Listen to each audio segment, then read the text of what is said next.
All right, so I'm here with John Boyle of IS34. He graciously made some time to sit down and tell us a little about himself, about his school, to get a better idea of what he's all about and what the school's all about.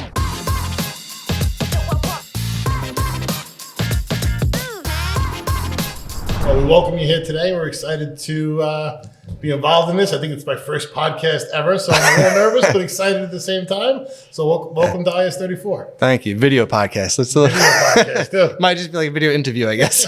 All right, so we'll just start off again some questions just so parents and students can know more about you personally. So I'd like to start with a fun one. Okay. So what's your spirit animal? I don't think I've ever been asked that before, but I would say my spirit animal is a golden doodle. The golden doodle. It's we just got one a couple months ago, and I think he reminds me a lot of myself. He's loyal. He's fun to be around, and we love having him inside our family. So I think he would be a perfect. He likes to take a nap every once in a while, just like me. So I think he's a good choice to be my spirit animal. I agree. I have a Shih Tzu. I wouldn't say he's my spirit animal, but I'm very jealous of his life. That's for sure. I tell you, he does live a pretty good life, and we never thought we would be dog people, and we've become dog people really quick. They're good ones to get because they don't shed, right? They don't shed. They're hypoallergenic and pretty low maintenance. The kids love them, and but very definitely low energetic. Yeah. Yes.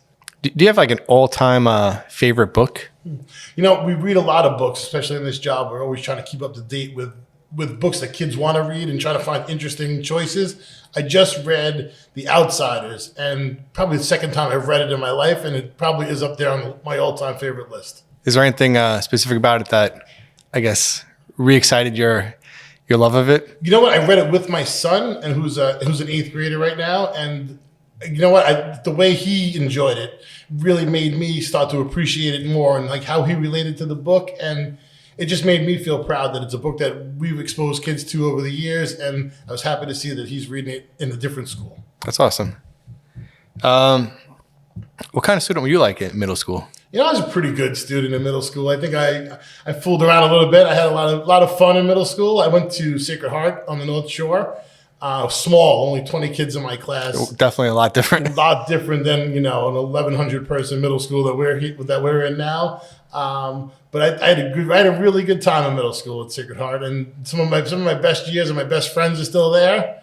And I look back on that really fond memories.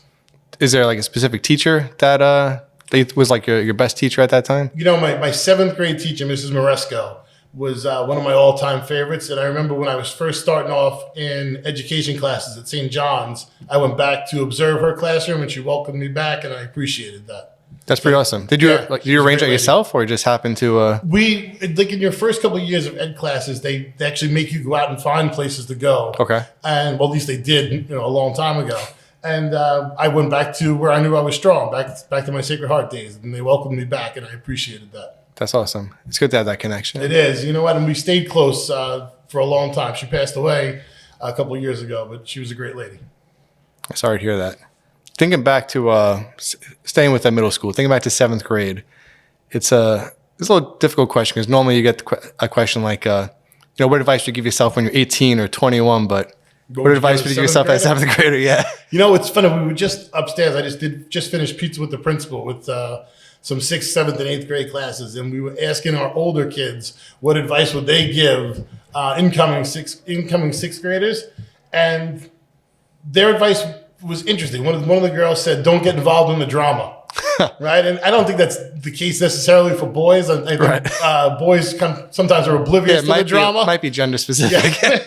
A lot of times, the drama passes us by because we're not always paying attention. But I think my advice to a middle schooler now would be to show up and get involved. Always find a way to find where you belong, find your niche, find your group of friends, and don't be afraid to expand your horizons and try new things. Get comfortable being uncomfortable. It's something we say to our sports teams all the time. Right. I think that's good advice for a middle school student. Be comfortable, being uncomfortable, because when you're uncomfortable, that's when you're learning. That's a good point. And I think sometimes you miss out on opportunities because you're just you might be scared or intimidated or afraid to take a chance. I want to do this, but I don't really know much about it. But that's how people learn by doing it. Absolutely. I think that's exposing yourself to new things and being open to like the possibilities that come along that path. Speaking of sports, it's hard not to notice the sports memorabilia around here. I think that's a Lou Gehrig picture, Don Mattingly sign. Big Yankee fan around here. Notre Dame, play like a champion. That's it, And Lou Holtz. you have this like nice football over here with a message on it. Who's that from? This is a ball that we got from Roger Staubach. I'm a Giant fan, so you know. He accepted the Dallas gift regardless. We will, we'll thank him for his service with the Naval Academy, and we'll think about him fondly in that way rather than as a Cowboy. But he stopped by here a couple of years ago. We were able to connect with him to a parent, and then one of our teachers at the time, Joe Leone, was a big Cowboy fan, and we were able to get a signed ball for him, which meant a lot more to him than I think it did to me as a Giant fan. But we were appreciative to have a Hall of Famer around and to get a ball. Just successful overall. I think he has a really successful real estate business. I think one of probably the most successful people outside of his sports years. Right. An amazing football career, and then an amazing citizen going forward. I think 100%. Comes to his Naval Academy days more than his Cowboy days. So. Yeah. Well, what's his name? Was it Landry? Was the coach? He was pretty strict also. And he came from the Giants at some point too. So I didn't know that. Yeah, he's a longtime Giant before he took over at the Cowboys. This is now a sports podcast. It's changed. We've changed direction. All right, now going back to you and more specifically your school and your role as a principal. What are some programs or activities or resources that are available here that you're really proud of and you think kind of separates you from other schools? A couple of things that stand out to me is our commitment to the arts. We have a thriving band program, a thriving chorus program, art classes, but we also then dip our toes into the water on STEM and technology and getting kids exposed to whatever path they choose, right? Giving them their voice and their choice as to what art and technology class they might want to pursue. When they're in 5th grade, we ask them to give us a couple of choices on what they might like to do in their 3 years here at IS34. Then at our open house, we expose them to those classes and give them a chance to make a choice. And it's not always the case that you get your first choice, but we'll always guarantee you'll get your first or your second choice. And lately, STEM has really taken off. The demand for it is huge. We've had to add a second teacher over the last couple of years, and we're really proud of the work that's happening in there. And I think when you come to our open house or you visit IS34, one of the places you need to stop by is our STEM lab. If you want to check it out later, what kind of upstairs. Yeah, I'd love to stop by. What kind of work do they do in STEM lab? All hands-on work, and then we look at all the different careers in the engineering field. So we do something called 33 and 33. So over 33 weeks in school, they visit 33 different careers in STEM and get a chance to see if they want to pursue city planning, or if they want to pursue space exploration, or whatever it may be. It could be a huge thing. I think in the future, it's I think the job market is, huge, and it's going to even expand more over the next few years. So I think giving them that pathway to success and exposing them to careers that might come down the line, or maybe that haven't even been thought of yet, could be something that's really cool for our kids. Yeah. I think 5 years ago, even, you would joke and say, what are you, a rocket scientist? I think there's going to be a big market for rocket scientists in the future. Soon, right? They keep following this path with normal people getting an opportunity to go into space. It's something that could be wild. Yeah. How do you think your students would describe you? I think I'm a pretty strong do presence. They tell you flat out right? I think they'd be pretty honest if they described us. I think I'm pretty present in the building. I'm pretty hands-on. I try to know as many names as I can. With 1,100 students, I'm never going to remember everybody's name, but I'm really good at their faces. And I see them. I'm a native Staten Islander, so I see them all around Staten Island as I go to basketball games, or go to the mall, or go to the deli. I run into kids in your all everyday over life, the place. Yeah. And I think it's I'm a pretty friendly person. Pretty happy to see them. I think what makes me smile is if I'm outside of the building and I see them wearing IS34 gear. That tells me that we're doing something right, because they're proud to wear our colors, and we call it the shield. They're proud to wear our shield when they walk around. I see the shield Staten often. Island. Yeah, I do too. When I go to the mall, which isn't often, but if I do go to the mall, I do see a lot of kids rocking their IS34 gear. That's awesome. And that's important to me, because that means that they're proud to come to school here. And I think that's something that we try to foster, right? That sense of belonging, that sense of pride in school, that sense of kind of brotherhood or sisterhood, and looking out for each other. That means a lot to us. That's awesome. It's got to feel good to see that. It definitely does. I love it. It's one of my proudest moments when we walk around. I point it out to anybody who'll listen. What about the teachers? How would they describe you? Again, I think pretty hands-on, pretty involved. Sometimes, the life of the principal traps you in your office, but I try to get myself out and about around the building. I've been lucky. I've been here for a really long time. So with the exception of very few people, I've hired almost every person that works here. Or was at least involved in their hiring process when I was an assistant principal. So I think we've created a pretty strong family environment here. We kind of celebrate each other. We look out for each other. We have each other's backs. I always tell them that they're the best in the business. And I think it's important for us to recognize the good work that they do and to know that our school is successful because of how strong our staff is. And you know what? That goes beyond just teaching staff. It goes to our paraprofessionals, the pride our custodians take in this building, our kitchen workers, our school aides, our secretaries. This is an amazing place, and we really are lucky to have the staff that we have. And I would hope our staff would say, that their leader is, somebody who looks out for them. Yeah, no, that's awesome because when we have happy staff, it shows. I think the students recognize it, and it makes teaching a lot easier. Yeah, I think a lot of schools suffer with turnover, and that's not something that we struggle with. There's a demand to get in here rather than a demand to leave. So you mentioned you're a big part of the hiring of the majority of the staff here, and I guess that's because you've been the principal for about 12 years now, right? Yeah, this is our 12th year. And you were the assistant principal before then. Yes, so I started here at IS34 on Valentine's Day of 2005. My company was founded on Valentine's Day. No way, really? When I got the thing in the mail, I was like, man, my wife's not going to be happy about this. I feel like I'm lucky that it was Valentine's Day because if it was February 4th, I would never remember. Right. I always remember I started here on Valentine's Day of February of 2005. So a really long time. That's awesome. And you know what? That's, I think, one of the things that's made IS34 successful over the years is there haven't been 15 principals in 15 years. There have been five in 50. Right. And I think that stability goes a long way to making a school successful.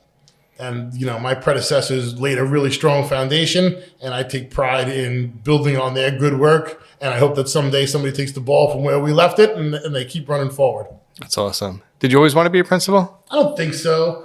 I think I wanted to be a basketball player. It's most of my life. And then you realize that's not going to happen. Yeah. And I wanted to be a quarterback. I think I'm a foot too short. Yeah. I grew a lot between 7th and 8th grade, and I was like, I'm going to be 6'9". And I ended up at 6'4", which is all right, but 6'9" would have been a lot better until my pro career. But and then I started to, as I got into college, I was doing a lot of coaching at the high school level and working a lot of summer camps, and that kind of lended itself to becoming a teacher. And I guess when you're kind of my size, sometimes the principals and leaders in buildings when you're young start to grab you and say, you know what, go run the cafeteria. Right. You're going to go the new dean. Right. And then it led to more and more leadership opportunities. The reason I ended up here at IS34 is because there was an assistant principals meeting at IS7, and I was the dean at the time. And somebody put a piece of paper in one of the ovens in cooking class, and it caused a smoke situation, and we had to evacuate the building. Just a regular fire drill, it turned out to be. Right. But the assistant principal from here at the time saw kind of the way we handled ourselves during the evacuation drill, and she came back and told Jeff Preston that I did a pretty good job. And kind of the rest was history. It wasn't a planned drill. It wasn't. It was people probably realized that there was a fire. Somebody thought it was pretty funny to put a piece of paper into the oven and cook. Yeah, let's see what this happens. But and you know what? It ended up being the best piece of paper that it could have been because it worked out perfect for me. Yeah, I couldn't be happier. That's pretty funny. As cool as that is, I doubt that's your proudest moment. If you had to look back, is there a specific moment that you're extremely proud of from your career? There was a boy who went to school here named John Hudson Dilgen, who lived across the street. And for his whole life growing up, his brothers and sisters came to school here, and he was wheelchair bound.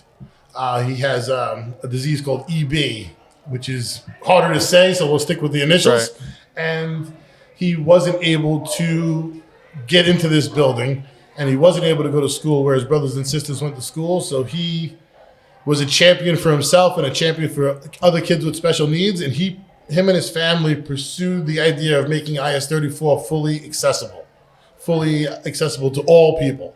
And we weren't, right? Our building was built in 1935. Right. Our doorways were small. Our staircases were small. It's the ADA, I doubt they Right. existed, And we were right? not ADA compliable or even compatible at the time. And he took it upon himself to be a champion for other kids. And we partnered with him. And one of my proudest moments as a principal was we were able to do a ribbon cutting ceremony on our 2 elevators that we put in the building with his help. And he was able to ride the elevator with us and go upstairs. And we had a ceremony up on the 3rd floor in our gym. And I think we clapped him in as he walked in, as he was wheeled into the gym that morning. And that's probably my proudest moment as principal. That's really awesome. Figuring out through a lot of red tape and a lot of hard work how to It's make hard to get this anything done in building the city. fully accessible. It took about 6 years, and he never got to ride an elevator here as a student. We gave him all first floor classes. But we were able to get a ramp installed outside so that he was able to get into the building every day.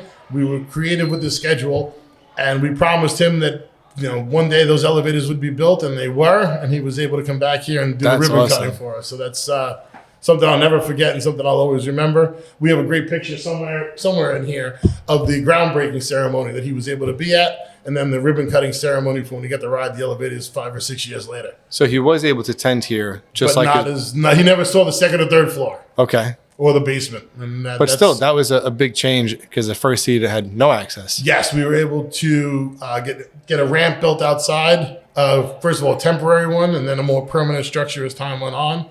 And that led to the whole entire building being ADA compliant, and we are fully accessible. And we always say no child will ever be turned away from here again. Wow. So that's something awesome. that we're really cool and really proud of. And we have a great picture up outside the elevator vestibule of John cutting the ribbon and the advance article that pursued with it. And it was really cool. That's awesome. We'll add that in. We'll show everybody. Oh, good. We'll show you the space. Yeah, that's really cool. Sure. I think the idea of, and we're very lucky with the community that we have, but overall citywide, are there enough computers that are in houses citywide? Or does everybody have equal access to internet connections? High-speed internet, devices in their homes. Almost everybody has a cell phone, right? And you could get by that way, but there are times where you need that keyboard, you need that screen, you need to be able to broaden your opportunities there, and that's something that I think the city needs to make sure is happening in everybody's home, and I think that's super important. So access is probably the biggest obstacle right now. Yeah, I think access citywide is a huge one. And you know what? Even in our little niche here in Tottenville, there are pockets. You can't assume, you can't assume that everybody has equal access. So we do our best. If somebody needs something, we try to figure out a way to make sure we can get that into the right person's hands. Yeah. Talking about working on your phone, if I use my laptop and I don't use my mouse, it's like so frustrating.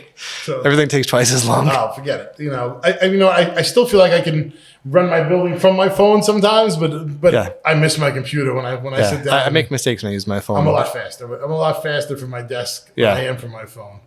I feel like I'm second guessing myself. I'm squinting. I don't have my glasses on, whatever it may be. So definitely that access to a computer is huge. All right, awesome. Thank you. I guess just to wrap it up, just ask another, silly question.